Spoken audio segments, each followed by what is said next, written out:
Hello viewers, thank you once again for tuning in.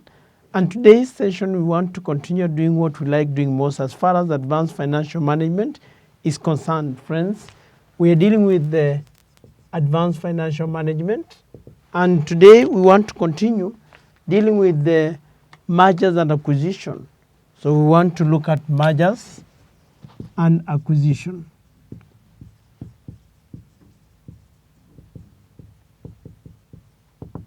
It's just a continuation, from what we did last time. In our previous session, we discussed what mergers is and what an acquisition is. Well, it was a very good discussion. And if you also remember, we said a merger is where two or more companies join together to form a big company, one new company, and the identity will be lost. While an acquisition, one company known as the predator takes over the business of another known as the target. Now, on that note, we can even relate as far as family issues are concerned. For example, in real life situation, in social life, if somebody marries another, what does that one will be? I know some of you say it's a merger or an acquisition. A merger whereby two have joined together to form one. Well, some will argue that is an acquisition.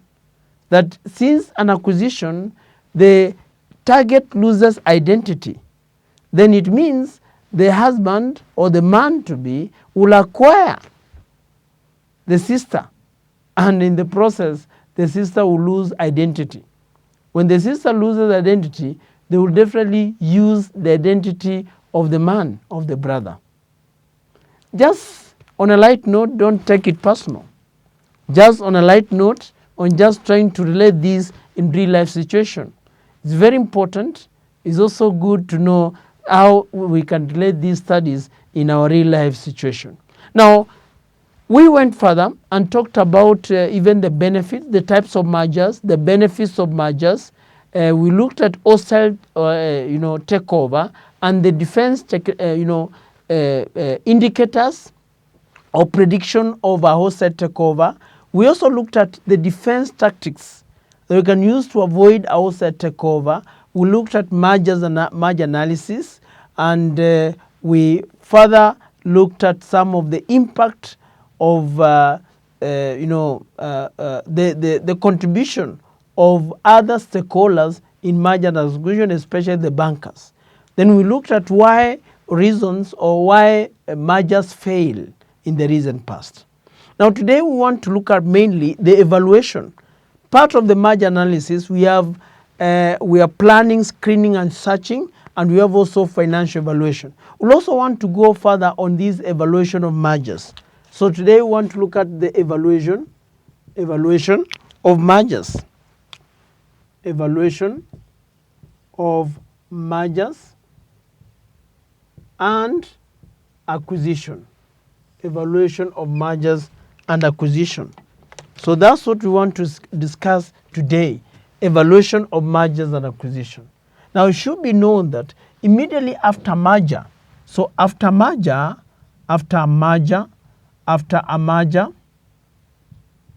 or an acquisition, a company will be expected to compute the post-acquisition earnings. So the main analysis or the main evaluation after a merger or an acquisition, the earnings per share. The earnings per share may increase or reduce, or rather we say decrease. So how do we compute our earnings per share? So our earnings per share, this is earnings per share. We normally compute earnings per share by taking the total earnings, you divide it by number of ordinary shares. That's how we compute the earnings per share. And we can also take the earnings per share, you divide it by the earnings, the earnings divided by the earnings per share to get the number of ordinary shares. Number of ordinary shares can be the earnings. You can take the earnings, you divide it by the earnings per share. That's not our concern. That's not our main concern. Our main concern will be what will be the earnings after acquisition. What will be the earnings after acquisition? So post-acquisition earnings per share. How do we calculate it? Post-acquisition earnings per share, you take the combined earnings, of predator and the target. Or we can say not only the earnings per share, not only the earnings of the predator and the target, but also the earnings of the merged companies, of the two companies that are merged. Then we divided that by number of ordinary shares, in the predator. Then we add the number of new shares to acquire the target. Very important there. The earnings of the predator plus the earnings of the target, or the earnings of the companies that are merged. Then we also have the number of ordinary shares. As we said, how we get the number of ordinary shares. Number of ordinary shares, we said, you can take the earnings, you divide by the earnings per share. Or number of ordinary shares, you can take the market value of ordinary shares, you divide it by the market price per share, the MPS, market price per share, to get the number of ordinary shares. So number of ordinary shares can be earnings over earnings per share, total earnings that is, and also market value of ordinary shares divided by the market price per share. Then how do we get the earnings? Let me look at this first. The number of new shares to acquire the target. Number of new shares to acquire the target. We simply take the exchange ratio. The exchange ratio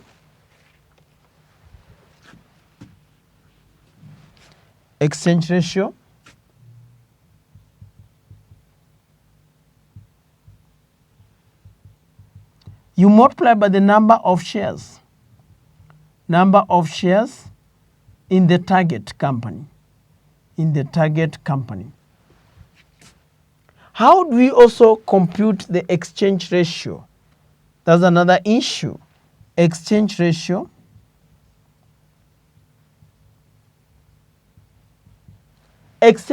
that will dilute. Yeah, this is just the general exchange ratio. Let me say general, or the typical computation of an exchange ratio. We take the offer price by the predator, if not given, that is. Then you divide it by the market price of the predator. So you need to remember that even that formula can be used for and the other way around. You can use that formula to calculate the market price per share of the predator. Then sometimes we are not given the exchange ratio, so this is how we calculate it. Or sometimes we are told to calculate the exchange ratio that will not dilute the earnings per share of the predator. So we can also calculate non-diluting exchange ratio. Non-diluting exchange ratio here, friends, you will take the non-diluting offer price, you divide it by the market price per share of the predator. So the issue is, how do you get the non-diluting? Non-diluting offer price. How do you get the non-diluting offer price? The non-diluting offer price will be the price earnings ratio, the price and ratio of the predator, the price and ratio of the predator. You multiply by the earnings per share of the target,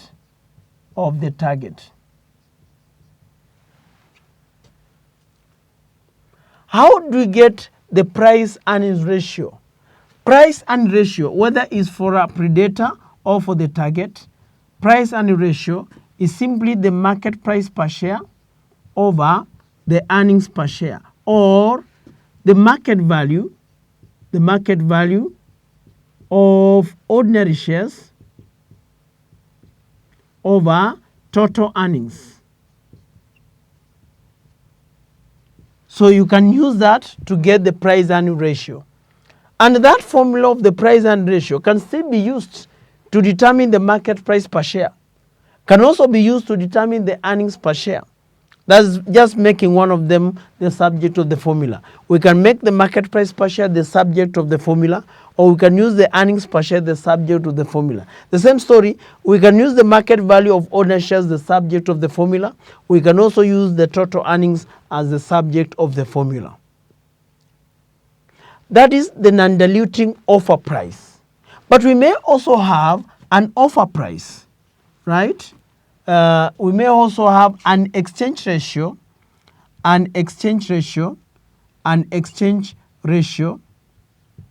acceptable by target shareholders.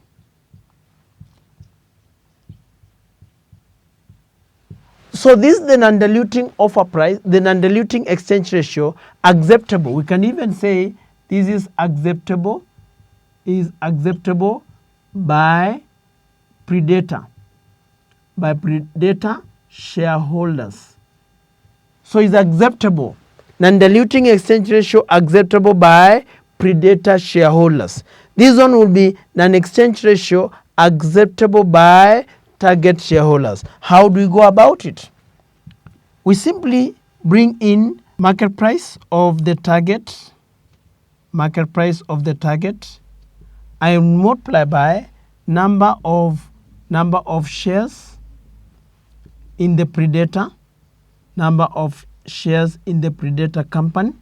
Then I divide that by the market, the offer price of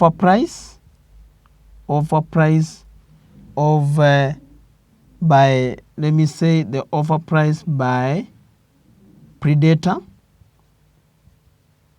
Then you subtract the market value of target ordinary shares. So that's important. And how do we calculate the offer price? Very important to be known. The offer price of predator will be the price and ratio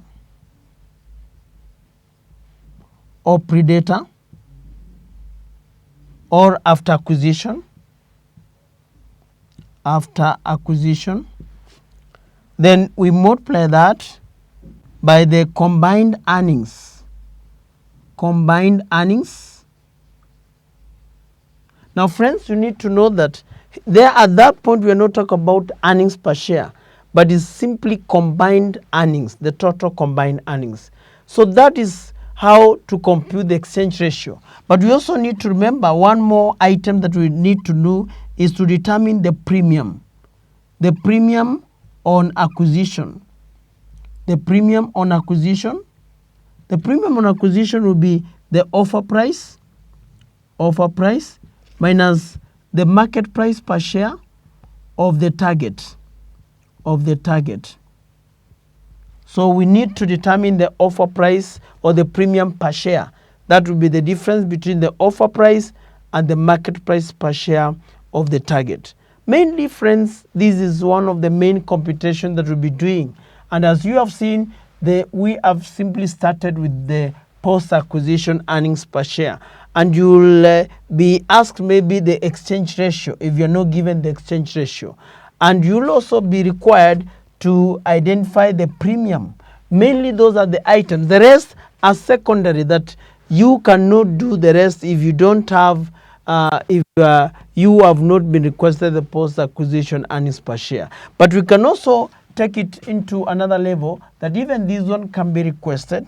You mostly at some point also requested to do that. So those are the main items that will be required: the post-acquisition earnings per share, the exchange ratio, the non-diluting, and the non-diluting or acceptable exchange ratio by the target shareholders. If you remember that, then the rest are just subsidiary of what you may be expected to remember. Now at that point, friends, we'll want to look at an example. One of the examples are some of the questions that have been done in the previous sittings, in the previous past paper sittings, and that's what we want to focus on. One of the examples, our illustration number 1, we'll want to do several examples. One of the example number 1 is an illustration that must have been done in some years ago, and that's our illustration 1. We are going to have it as illustration 1, as you can see it, our illustration 1. Huge Limited is contemplating a complete share acquisition of Tyne Limited. Huge Limited is offering 3 of its shares for every 2 shares of Tyne Limited. The data is relating to the 2 companies are as shown below. We have the Huge Limited and Tyne Limited. The earnings to ordinary shares, we can see them. We have the earnings per share, we have the market price per share. The corporate tax rate is 30%. Required, Roman 1, determine the maximum offer price that will not dilute the earnings per share of Huge Limited. 2, compute the premium payable to the shareholders of Tyne Limited. 3, given that the growth rate of Huge Limited is 8% while that of Tyne Limited is 12%, compute the combined growth rate of the 2 companies. Now, from the required point of view, Roman 1 is to determine the maximum offer price that will not dilute the earnings per share of Huge Limited. That's simply non-diluting exchange ratio. Roman 2, compute the premium payable to the shareholders of Tyne Limited. So that is premium is simply the difference of the offer price and the market price per share of the target. Then 3, given that the growth rate of Huge Limited is 8%, while that of Tyne Limited is 12%, compute the combined growth rate of the 2 companies. This is what we are going to do. So we have been given those items. As you can see, we have been given the earnings. There is earnings per share, there is the market price per share, and the tax rate. What we are not given is the price earning ratio. If we need it, we'll definitely have to calculate the price earning ratio. Our price earning ratio is going to be the market price per share, you divide it by the earnings per share. Now, our Roman 1 requirement is the maximum non-diluting exchange ratio. Non-diluting exchange ratio. We should recall and say non-diluting exchange ratio will be equal to, you take the non-diluting offer price over the market price per share of the predator. And as we must have said, how do we calculate the non-diluting offer price? You take the price earning ratio of predator, you multiply the earnings per share of the target. That's something we have simply been saying. The price earning ratio is not given. How do we calculate the price earning ratio? Simply the market price per share over earnings per share. So you can calculate that. Like in this case, the price earning ratio will be the price earning ratio of the target of the price earning ratio of the predator of UG Limited, because that's what we need, of UG Limited, will be simply the market price per share, which is 14.80. You divide it by the earnings per share. No, the market price per share is 222. 222. Then we divide it by the earnings per share of 14.8. So how much would that be? So I take my calculator and say 222, you divide it by 14.8, and let me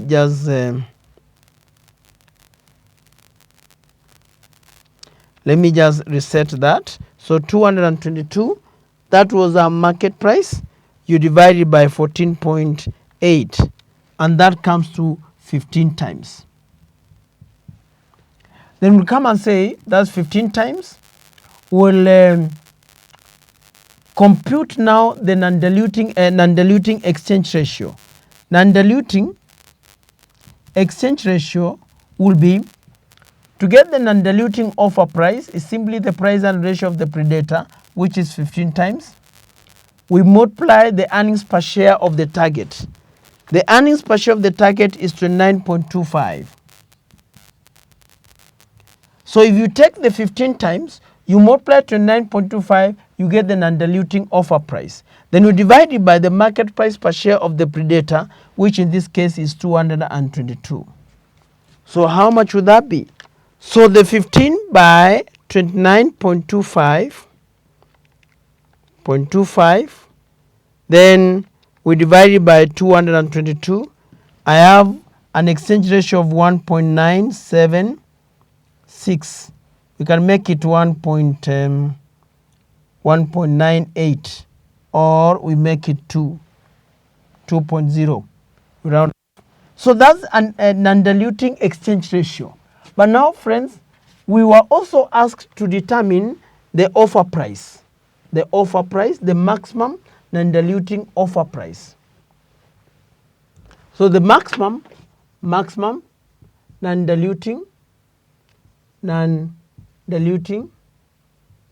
offer price, maximum non-diluting offer price, which was simply the price earnings ratio of predator, you multiply by the earnings per share of the target, and we found that to be the 15 times the 29.25, of which we got to be 15 by 29.25. We got that to be shillings 438.75. That is important. So that is our maximum non-diluting offer price. Thereafter, we compute the premium. What is the premium? So we are talking about Roman 2, the premium.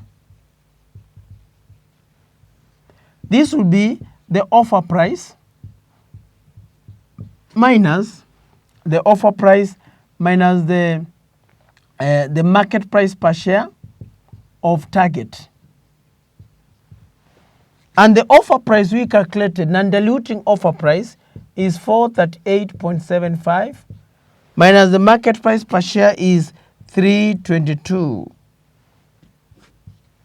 So that is our offer price, 438. So we take 438.75 minus 322. So we have 116.75 shillings one per share. Remember, friends, here we have calculated the offer price, we have calculated the premium using the non-diluting offer price. Using the non-diluting offer price. What will be the premium? The premium using diluting diluting offer price. What will be the premium using the diluting offer price? The offer price, then the diluting offer price could simply have been, we use the exchange ratio that we were given, yeah, diluting offer price. The exchange ratio, the diluting exchange ratio given from the beginning of the paragraph was 3 for every 2. 3 for every 2 held. That's like, is the same as saying 3/2. And you know that our exchange ratio is normally the offer price over the market price per share of the predator. We can, and this is 3/2. We can change and make the offer price the subject of the formula. That means that our offer price will be the exchange ratio, which is 3/2. We multiply the market price per share of the predator, which is 222. What will that be? So we can come and say this 3 and you multiply by 222. So we have a total of 333. So if we use the market price, if we use the diluting exchange ratio, then our offer price going to be the difference between 333 and the market price per share of the target. The market price per share of the target, we have already used it, is something to do with 322. So we are saying then our premium in this case will be 333 minus 322, and that will definitely be 11 per share. This is shillings 11 per share. So please remember, we have used the offer price, the non-diluting offer price. We have all used the diluting offer price that we were given. The exchange ratio we were told from the first paragraph. Now Roman 3, given that the growth rate of Huge Limited is 8% while that of Tiny Limited is 12%, compute the combined growth rate of the two companies. So we are looking at the growth rate. The growth rate. To get the growth rate, we simply get the earnings. Yeah, we can get the combined earnings before growth minus or after growth. Let me say this, after growth minus the combined earnings before growth. Then you divide it by the combined,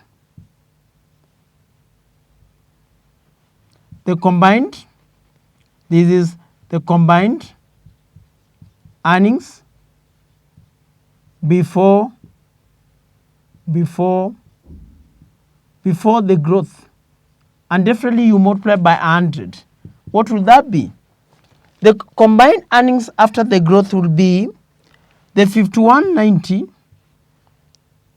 360 multiplied by, because that's for huge, multiplied by 1.08 plus the one for tiny, 2340,000 multiplied by, it will grow by 12%, so 1.12.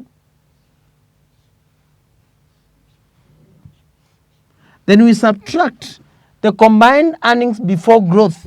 That will be the 5190, 360 plus the 2340,000. Then we divide it by the 5190, 360 plus the 2340,000. Make it clear again. Come and say 5190, 360 by 1.08 plus 2340,000 by 1.12. Then we are going to have this. Then we subtract 5190, 360 plus the 2340,000. Then we have this. We divide it by 5190, 360 plus the 2340,000. And definitely we multiply by 100. We definitely multiply by 100. So I take my calculator and come and say this is a bigger bracket. So 5190, yeah, 360 by 1.08, close the brackets. Then I add, then 2340, we have by 1.12. I close the bracket, then I close another bracket, then I subtract that. I open another bracket, 5190, 360 plus 2340, right? Then we are going to have that. So I divide that. I divide that by 5190, 360 plus 2340, and that will be, so we have that by 100. So it is going to be 9.24%. So 9.254%. So that's our combined growth rate. The combined growth rate is 9.24%. Friends, we have come to the end of this question. We'll want to move and look at another question, maybe in another lesson. We'll want to look at another lesson and maybe do several other questions in respect to mergers and acquisition. Thank you very much for today. I wish you the best. Let's meet next time when we do several questions in respect to these mergers and acquisition. There are more examples or illustrations that we have, and we'll want to do a good number of them. We'll want to do all these. Believe you me, if we are able to do all these examples, all these illustrations that are put in place, then you never have any single problem as far as mergers and acquisition is concerned. Thank you very much.